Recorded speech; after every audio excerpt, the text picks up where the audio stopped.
Finish what you start. Your brain is wired to chase closure. Every time you finish something, it can be anything, even something as small as washing the last dish, sending the email, completing a workout, you trigger a chemical reward, dopamine, that makes you feel good and urges your brain to do it again. That small burst is how momentum is built in your life. Most people never reach it because they quit halfway, chasing easier pleasures that deliver quick hits of dopamine. The brain learns that avoidance feels safer than completion, and the cycle repeats. To your brain, it can do easier work but still receive dopamine, so why would it even bother doing the harder but more beneficial task? If you change your mindset and you push through and close the loop, you're teaching yourself that effort pays off more than escape. Finishing becomes its own addiction. It doesn't have to be huge, just something with a clear end. Read 10 pages of a book or complete that last rep. Every small win rewires the system in your brain. Over time, your brain stops craving the comfort of quitting and starts craving the satisfaction of being done. I bet a lot of you watching won't even make it to the end of this video. A decent amount of people are already gone. This just proves how a complete video with constant moving and a voiceover isn't enough stimulation for your brain to want to continue watching. Take boring breaks. Most people sabotage their discipline in the moments they call rest. They work for an hour on a mildly stimulating and mildly rewarding task, but it's easy.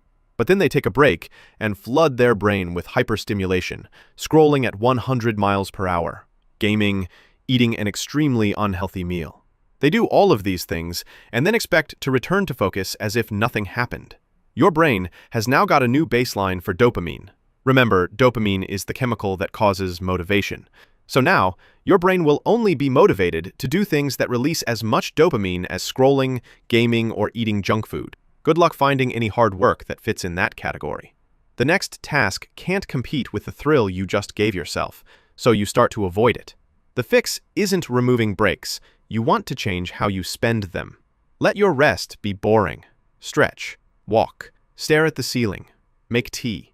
Give your mind space to breathe instead of drowning in noise. When your downtime stops spiking your senses, returning to effort feels natural again. You may even be motivated to get back to work. Do one thing at a time. Your brain isn't built for multitasking. Every time you switch tasks, checking a message mid-set, glancing at a notification, flipping between tabs, you force your mind to restart the focus process from zero. That restart costs time, but more importantly, it kills momentum. This relates back to the point, finish what you start, I talked about first. Multitasking feels productive because your hands are busy, but cognitively, it's not working. Your attention is split, and being able to use your brain in depth becomes impossible. The fix is very simple, but it's not easy. When you eat, eat. You don't need to have a Sidemen Among Us video playing before every meal. When you work, focus on the task at hand and check your phone after. Try this. Try going to the toilet without taking your phone. Don't try to merge everything into one endless stream of half focus. Single tasking rebuilds the mental pathways that let you drop into flow, that rare zone where time disappears and effort feels easy. That is the optimal state for working on hard things and cannot be achieved when you're doom scrolling while finishing your assignment. The 2-minute rule. Starting something is always the hardest and most intimidating part. Your brain exaggerates how painful a task will be, so it talks you into waiting for motivation, forcing you to procrastinate. The fix to this is super simple. Lower the entry cost. Tell yourself you'll just do it for 2 minutes. You can write 1 sentence, stretch for 1 song, vacuum 1 room. That tiny action tricks your brain into crossing the line between thinking and doing. Once you've started something, the resistance to that task disappears and momentum takes over. Most of the time, you'll end up going longer without even noticing. You don't need to commit to the whole thing, just the first step. This isn't about finishing fast or only doing 2 minutes of work. It's about proving to your brain that work isn't dangerous. Once you start, it's really easy to keep going. Cut cheap dopamine. I know most of you watching won't cut out all cheap dopamine, so I've got something in the next point if that is you. But if you are willing to cut out all forms of cheap dopamine, your brain will rewire very quickly, and then you will nearly instantly crave hard work. Think about it logically. You remove any and all things that give you cheap dopamine. Things like your phone, video games, YouTube, Netflix, junk food, a vape, or any sort of nicotine. then the only way your brain can possibly get dopamine is through doing something hard, which is why you clicked on this video in the first place. But for most people, they don't want to completely get rid of all of those things. So here's something else you can do. Dopamine loading. Every day you wake up, your dopamine levels have generally reset pretty well. The same goes for your dopamine baseline. This can be used to your advantage, but most people use it to their disadvantage. The second they wake up, they hop straight onto TikTok, doom scrolling in bed, which, as you know by now, is a massive dopamine spike. But they then get up and try to go to work, or study, or do some sort of difficult task, which won't release anywhere near as much dopamine, because your brain wants to keep increasing the levels it's releasing, and the hard, boring work just doesn't release the same amount. This makes it very difficult to actually get the work done. You will feel bored, annoyed, and won't be able to hold your focus for very long at all. Here's how you can actually use it to your advantage. When you wake up in the morning, you need to focus on doing the things you need to do, rather than things that release a lot of dopamine.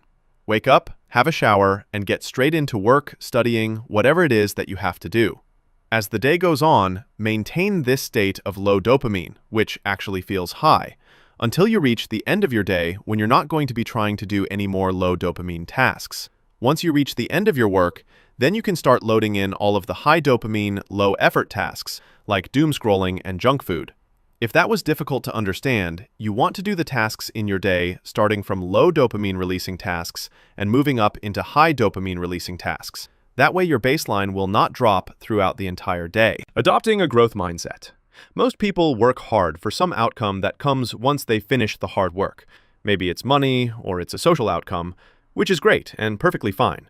But working hard at something for only the sake of a reward that comes after can make the work a lot more challenging, as well as deter you from wanting to work hard again in the future. Switching your view to a growth mindset, which is putting yourself in the mindset of striving to be better, rewarding the hard work and effort you put in along the way, rather than just the final outcome. You see the hard work as something that is great, even though it may feel bad in the moment. Being able to do this simple mindset switch allows your brain to release dopamine when you're experiencing a challenge or some sort of friction.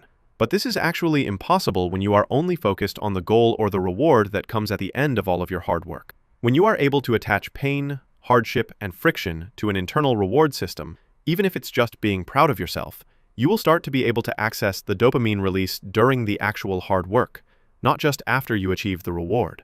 This not only makes the hard work more enjoyable, you actually make it less painful. You make yourself more efficient at the task, and you make yourself more likely to engage in that activity again next time around. So when you're doing something hard, be happy that it is hard, and keep going. Hard work is where you find the biggest rewards. Dopamine stacking. Most people don't realize how much they overload their brain's reward system. Some people may think smashing pre-workout, pumping loud music, and doing some hard exercise is amazing for you. And while it may be good for your workout and body, this is called dopamine stacking, where you stack multiple dopamine-releasing activities on top of each other. While it may help during the exact task, afterwards you will have a dip in your dopamine baseline. Not only that, if you ever try to work out without the music and pre-workout, you will be much less inclined to actually do the hard work, because your brain won't have that extra dopamine release. Now this can be a good thing. You can stack a task that releases dopamine at the same time you start a hard task you don't want to do, tricking your brain into releasing dopamine and making you motivated to do work you might not have previously wanted to do. Dopamine stacking can get dangerous when people do things like watch TV, scroll on their phone, and eat junk food all at the same time, then wonder why they can't focus on a less stimulating task. If that's you, avoid it if you want any chance at actually being able to do hard work. Deliberately do hard things. Your brain only adapts when it's challenged. Every time you avoid something difficult, not having a cold shower, not doing a tough workout, avoiding an uncomfortable conversation, you teach your brain that comfort equals safety and discomfort equals danger. But the nervous system learns from exposure, not avoidance. When you deliberately do something hard, you trigger a small stress response in your body. Your heart rate rises, adrenaline spikes, but after you complete it, your body releases dopamine and serotonin as a reward for overcoming that stress. Over time, your brain begins to associate effort with relief. That's the entire point of discipline training, to make discomfort familiar. You don't need to go extreme and be the most disciplined person in the world. You just need to be consistent. Lift heavier than you want to a couple times a week. Speak when you think you should stay quiet. Wake up when it's the last thing in the world you want to do. Every deliberate hardship tells your brain the same thing. We can handle this. And eventually, it stops resisting hard work, and it actually chases it. Gamify hard work. This one might not work for everyone, but turning hard work into a video game is a great way to make the hard work easier. Your brain loves games because games make effort visible. You can see progress, track points, and get rewarded for action, not just outcomes. You can see how this one links to the growth mindset section. Hard work often feels endless and abstract, so your brain doesn't know when to celebrate. You can fix that by turning your work into a system that feeds the same reward loops games use. Keep a score for how many little tasks you can do in a set amount of time. Then reward yourself if you hit a new record, or just race the clock. Assign yourself levels and missions instead of vague goals like be productive. Each small win releases a burst of motivation, reminding your brain that progress feels good. The trick is to make the challenge hard enough to stay interesting, but make it achievable enough to stay rewarding. If you manage to gamify every area of your life where you want to improve, you will improve crazy fast. Work with other people. Hard work is contagious. Your brain mirrors the behavior of whoever it's around. This is a built-in system called social mirroring. If you spend time with people who focus deeply, delay comfort, and take pride in effort, your nervous system copies that rhythm without you realizing it. The opposite is true too. When you spend time around constant distraction and your brain normalizes avoidance, you will find it much harder to get stuff done. Working alongside others creates shared pressure, shared standards, and subtle accountability. There is the natural human desire where people don't want to look or feel lazy. If you sit around with 3 hardworking friends and you are doom scrolling while eating chips, you will feel lazy, which your body will naturally use as motivation to do the hard work. Even silent co-working changes your output, because your brain interprets other people's focus as a cue to do the same. Humans evolved to perform best in groups, where effort meant survival. Surround yourself with people who treat discipline the same way, and your brain will naturally start seeing hard work as being a part of a group and surviving. Dopamine detox. This buzzword has been spread across all social media in the past few years, and most people probably don't actually know what it actually does. The world is built so that you can have a million forms of stimulation at your fingertips. A dopamine detox is a short reset for your baseline of stimulation and dopamine. It allows you to come back down from the high of the modern world's constant stimulation and lets you think more clearly about what you want and how to get it. You're essentially removing all artificial dopamine sources, like junk food, caffeine, scrolling, video games, and so on, so that your brain starts generating dopamine and motivation for natural sources, like working on something hard, making progress, and small day-to-day activities. The first few days will be excruciating. Your brain will be constantly searching for a quick hit of dopamine, but once you manage to withhold for a few days, something clicks. Silence starts to feel nice instead of your brain panicking for stimulation. Your focus returns, and you start appreciating small things, like simple exercise.